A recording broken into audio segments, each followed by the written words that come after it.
وفات پائے تھے تو کہنا یہ حضور کا وفات پانا بھی ہمارے لیے فائدہ.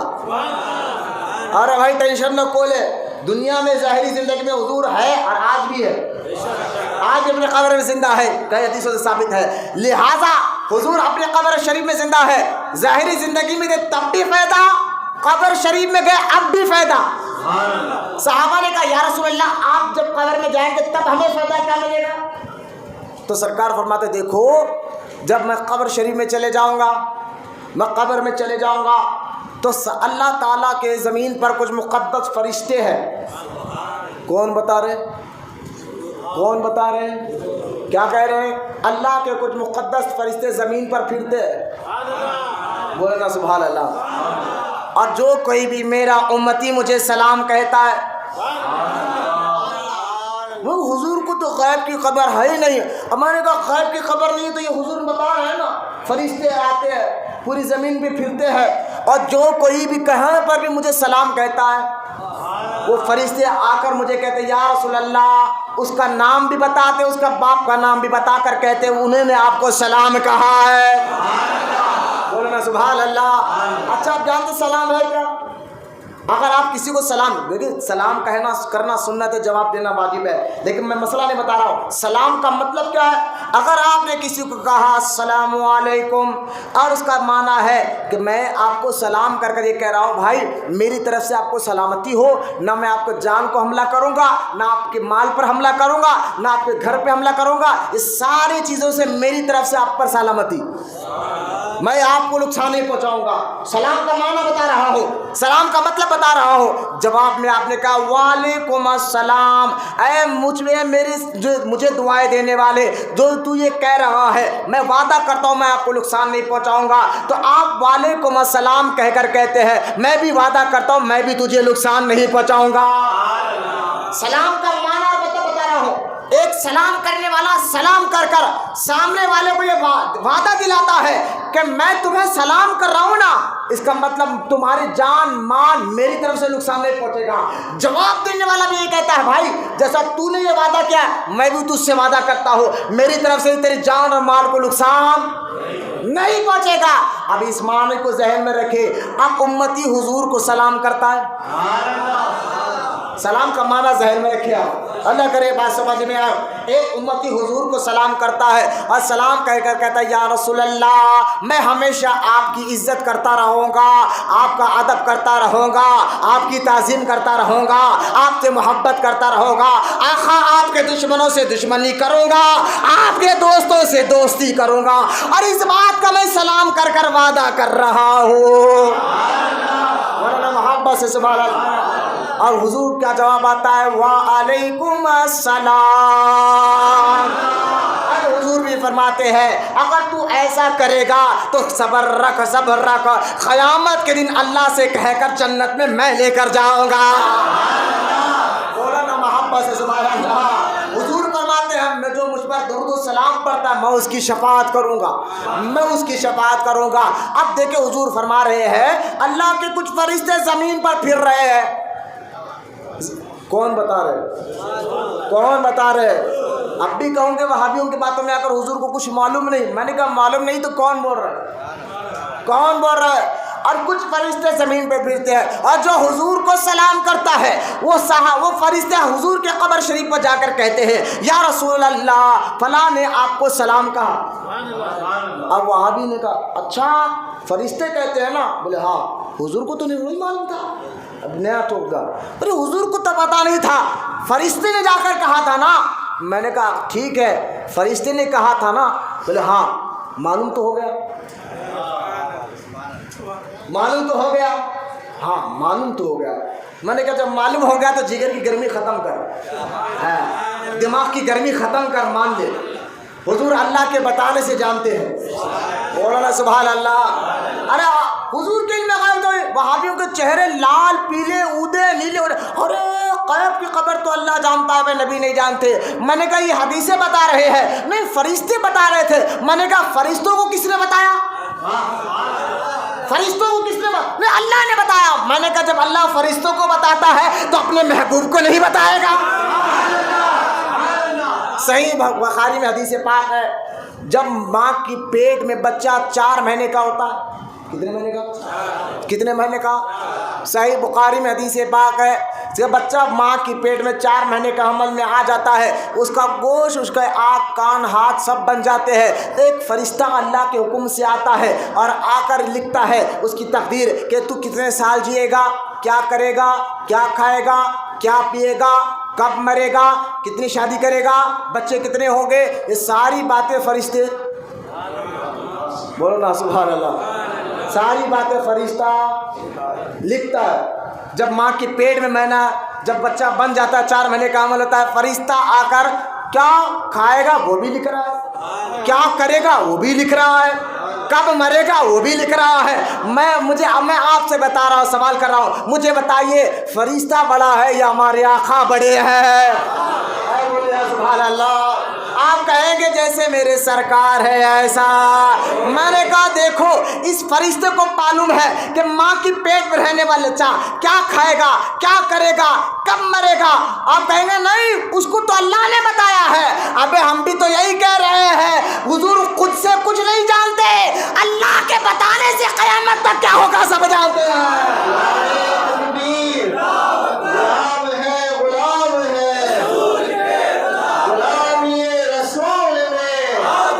ہاتھ اٹھا کر بولیے غلام ہے، غلام ہے، غلام یہ رسول میں، جو نہ ہو عشق مصطفیٰ۔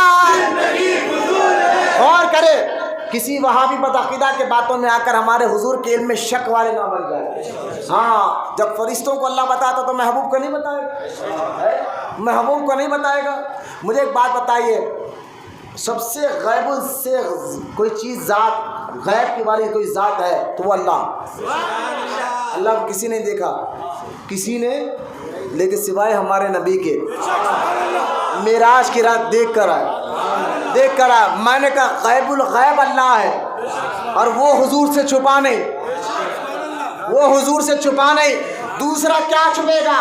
بریلی کے احمد رضا اس لیے تو کہتے ہیں کہ یا رسول اللہ اور کوئی غیب کیا آپ سے چھپا ہو بھلا، اور کوئی غیب کیا آپ سے نہا ہو بھلا۔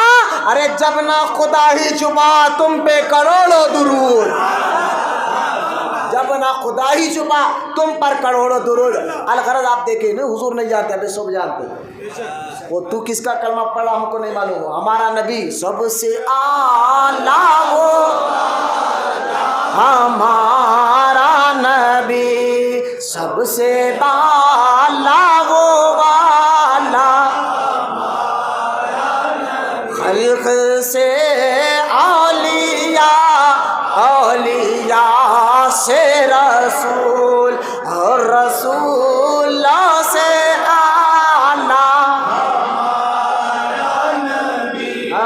یہ ہم نبی کا کلمہ پڑھتے ہیں۔ آپ دیکھیے، آپ حدیث پاک میں آتا ہے، حضور فرماتے میرا دنیا سے بھی جانا تمہارے لیے فائدہ۔ میں اس حدیث ہی پہ بات رہا، امام بزاز نے اپنے صحیح میں حدیث کو لکھا ہے، کئی محدثین نے لکھا ہے، حضور نے فرمایا میرا دنیا سے بھی جانا تمہارے لیے فائدہ۔ صحابہ نے پوچھا حضور دنیا سے جانے کے بعد کیسے فائدہ؟ سرکار فرماتے ہیں ہر جمعہ کا دن، سبحان اللہ، ہر جمعہ کا دن اللہ تعالیٰ میری امت کے تمام امتیوں کے نام اعمال کو فرشتوں کے ذریعے میرے پاس پہنچاتا ہے۔ حدیث صحیح ہے، ہر جمعہ کے دن حضور کی بارگاہ میں ہمارے اور آپ کے سب کے نام عمل تفصیل سے جاتے ہیں، تفصیل سے جاتے ہیں۔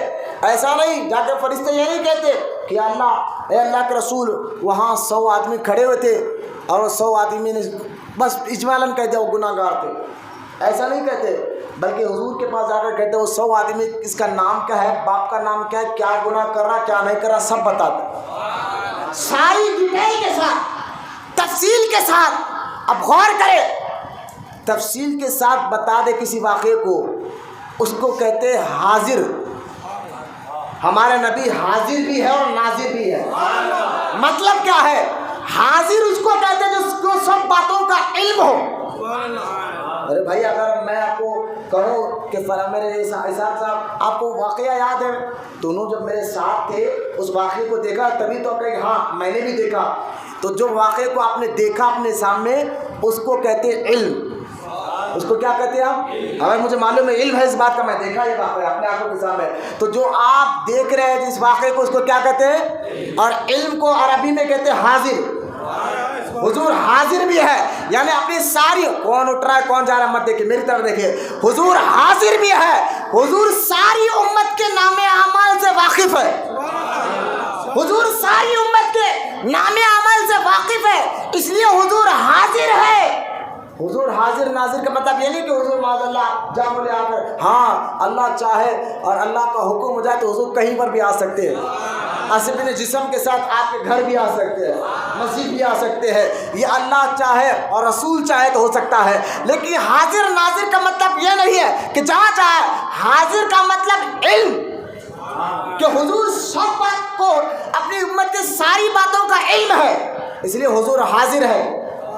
اور ناظر اس کو کہتے ہیں جو دیکھتے ہیں، جو دیکھتے ہیں. تو حضور دیکھتے بھی ہے اور ساری باتوں کا علم بھی ہے، اس لیے حضور حاضر بھی ہے اور ناظر بھی ہے. بولو محبت سے سبحان اللہ، بولو محبت سے سبحان اللہ. لیکن جمعہ کا دن بھی آج بھی، رات شب ہفتے کی لگ گئی ہے، آج بھی ہم گئے ہوں نا ہمارا حضور کی بارگاہ میں. حدیث میں آتا ہے جمعہ کو جاتا ہے، گئے ہیں تو حضور کو پتا تھا کہ آج ہم کیا کرنے والے ہیں. اللہ وہ کیسے معلوم ہو گیا؟ بولے فرشتے نے آ کر بتایا. فرشتے کو کس نے بتا؟ میں نے کہا اللہ نے بتایا. ہاں بھائی حضور جانتے، فرشتے کے ذریعے جانتے. میں نے کہا یہ دربار کا ادب ہوتا ہے، ورنہ بغیر فرشتے کے بتانے سے بھی اللہ کے علم سے، اللہ کی عطا سے حضور سمجھ جانتے ہیں. شرک ہو جائے گا. میں نے کہا دیکھو قرآن میں اللہ فرماتا ہے شاہدًا و مبشرا، شاہد ہے. اللہ فرماتا انا انزلناہ فی، لہذا اللہ فرما رہا انا شاہدوں، بے شک میرا محبوب شاہد ہے، گواہی دینے والا ہے. شاہد کس کو کہتے ہیں؟ اگر کورٹ میں جائے جج کے سامنے ٹھہر کر بولے پروف پوچھے، جج صاحب بولے پروف کا ہے، تو گواہ سامنے آئے اور آ کر کہے میں یہ واقعے کو میں نے دیکھا تو نہیں، اپنے دوست سے سنا یہ بول رہا تھا. جب میں نے کہا جب دیکھا نہیں ہے، تو تیرے دوست سے سنا تو کہیں کو آیا، دوست کو لے کر آ، دوست کو لے کر آ. تیری گواہی نہیں مانی جائے گی، تیری گواہی نہیں مانی جائے گی. تیرے دوست کی جو دیکھا ہے سامنے ٹھہر کر اس کو لا، کہ گواہ وہ ہوتا ہے جس کی آنکھوں کے سامنے اس نے دیکھا، اس واقعے کا اس کو علم بھی ہو. ایسا نہیں ہے جج کے سامنے جا کر آپ کہے میں نے تو نہیں دیکھا میرے دوست نے دیکھا. جج کہے گا تو جا تیرے دوست کو لے کر آ. اسی کو تو گواہ کہتے ہیں اور اسی کو شاہد کہتے ہیں. اور قیامت کے دن اللہ کے رسول صلی اللہ علیہ وسلم کے بارے میں اللہ فرماتا ہے یہ محبوب ساری امتوں کا گواہ ہے. بولنا محبت سے سبحان اللہ. شاہد ہے ہمارے نبی. کیا ہے؟ شاہد ہے ہمارے نبی. یعنی اللہ کی عطا سے حضور سب کچھ جانتے ہیں، اللہ کی عطا سے حضور سب کچھ جانتے ہیں. موضوع سے میں ہٹا نہیں. اب غور کرے، سرکار فرماتے ہیں دنیا سے جانا بھی تمہارے لیے فائدہ. بولے کیسا؟ جب فرشتے نام اعمال میری بارگاہ میں لا کر پیش کرتے ہیں. اور ایک حدیث میں آتا ہے جب کوئی بھی مجھ کو سلام کرتا ہے نا تو میرے خبر پاک کے پاس ایک فرشتہ کھڑا ہوتا ہے. وہ کہتا ہے یا رسول اللہ فلاں آدمی نے حیدرآباد میں آپ کو سلام کیا. ارے بھائی وہ تو مدینے میں حضور کے قبر شریف کے باہر کھڑا ہوا ہے، لیکن دنیا کا کسی کونے سے بھی سلام کرو فرشتے کو، اس فرشتے کو اچھا سنے بھی آتا ہے کون سلام کر رہا فرشتے کو، اس کا نام بھی معلوم ہے، اس کے ابا کا بھی نام معلوم ہے، اس کے دادا کا بھی نام معلوم ہے. میں نے کہا یہ فرشتے کو معلوم کیسے ہوا؟ بولے اللہ کے بتانے سے. میں نے کہا نہیں حضور. اب جا کر بولتے ہیں دیکھو بھائی حضور سلام نہیں سنتے. بولے کیوں نہیں سنتے؟ بولے آپ کہیں گے مدین مکہ. بولے وہاں بھی کہتے دیکھو بھائی تم یہاں حیدرآباد میں رہ کے یا نبی سلام علیہ کا کہہ رہے ہو، حضور سنتے نہیں سنتے؟ بولے نہیں سنتے. کیوں؟ بولے دیکھو حضور اگر سنتے ہیں تو صرف خبر شریف کے پاس جا کر سنتے. میں نے کہا اچھا چل تمہاری بات مانتے. اب آپ دیکھیں مدینہ میں جو لوگ حاضری کے لیے گئے مکہ مدینہ شریف تو وہ وہاں بھی کوئی لال رومال والا کہتا نا جانے کے لیے ٹھہر کے السلام علیکم یا رسول اللہ کو. کیوں؟ بولے یہاں سے حضور سنتے. اچھا یہاں سے سنتے، حیدرآباد سے نہیں سنتے؟ نہیں حضرت حضور کے روضے کے قریب آ کر سنو. میں نے کہا اچھی بات ہے ذرا مجھے کو بتائیے آپ حضور کے روضے سے جالی کتنی دور ہے؟ جہاں قبر شریف سے جالی اتنی دور ہے؟ بولے ہاں۔ اور آپ کہہ رہے ہیں یہاں جالی کے پاس ٹھہر کر سلام کرو، حضور سنتے ہیں؟ بولے ہاں سنتے ہیں۔ میں نے کہا اچھا چلو جالی کے سامنے لوگ آ گئے، ہم اس کے پیچھے کی سب میں ہیں، تھوڑا دور ہٹ گئے۔ بولے ہاں، نہیں یہاں سے بھی پکار حضور سنتے ہیں۔ میں نے کہا اور 2 لائن بن گئے، ہم تیسری لائن میں ہیں۔ میں نے کہا ایک تو مزار شریف سے جالی دور، جالی سے 3 یا 4 صف دور ہم کھڑے ہوئے ہیں، وہاں بھی کہتے ہیں یہاں سے بھی آپ پکارو حضور سنتے ہیں، بس جالی کے سامنے کتنی بھی دور ٹھہرو۔ میں نے کہا جالی روزہ اتنی اندر، جالی اتنی دور، ہم اتنی دور کھڑے ہوئے ہیں، اور آپ کرے وہاں بھی کہ حضور یہاں سے پکارو سنتے ہیں۔ میں نے کہا یہاں سے کیسے سن لیتے؟ بولے نہیں اللہ ان کو سنواتا ہے، اللہ ان کو سناتا ہے۔ میں نے کہا ارے بھائی ذرا دماغ سے کام لے، جب اللہ تعالیٰ روز قبر سے اتنی دور والوں کو سنا سکتا ہے تو حیدرآباد سے مدینے والے کو پھر کیوں نہیں سنا سکتا؟ بولنا محبت سے سبحان اللہ۔ آپ نے حدیث پاک میں آتا ہے جب واقعی کسی کی بیوی، حدیث سنیں آپ، کسی کی بیوی اپنے شوہر کو بلا وجہ گالیاں دے، بلا وجہ گالیاں دے، بلا وجہ بیوی شوہر سے لڑے اور ایل فیل بکے، اور وہ شوہر اللہ کی رضا کے لیے صبر کرے، اللہ کی رضا کے لیے صبر کرے، اور جب صبر کرے نا تو جنت میں حور کہتی ہے، حدیث ہے جنت کا 7 آسمان کے اوپر ہے، پہلے آسمان کا سفر ہے 500 سال کا، موٹائی کو پار کرنا ہے 500 سال، 7 آسمان پار کرنا ہے تو 7000 سال، اس کے اوپر جنت، جنت کے اندر حور۔